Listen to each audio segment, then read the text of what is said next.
पेड़ को पूजा करते हैं, ऐसे तो हम लोग भी कर सकते हैं, पर लोग जानता नहीं है कि हम लोग क्यों पानी डालते हैं और क्यों क्या करते हैं। और हम लोग को अपना धर्म को ऊंचा करना है और हम लोग का धर्म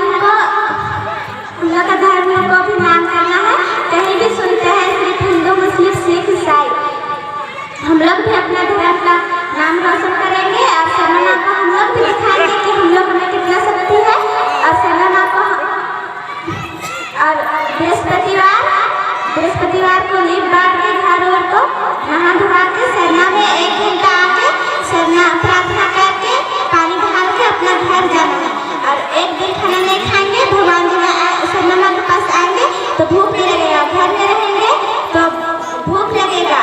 इसलिए हम लोग को सिर्फ बृहस्पतिवार को और इतवार को हम लोग को अपना सरना धर्म में स्थान में हम लोग पानी डालना है। और हम लोग को बृहस्पतिवार को और इतवार को मांस मछली नहीं खाना है, पानी दारू नहीं पीना है। और छोटे छोटे बच्चे लोग को माँ लोग गुरु भाषा और सरना सभा का धर्म को सिखाए और अच्छा से पढ़ाई लिखाए। और भाई बहन को मेरे साथ जो भी है उन लोग को अच्छा से पढ़ाए और माँ का लोग थोड़ा सा काम करे और हमारी तरफ थोड़ा काम करे। धन्यवाद।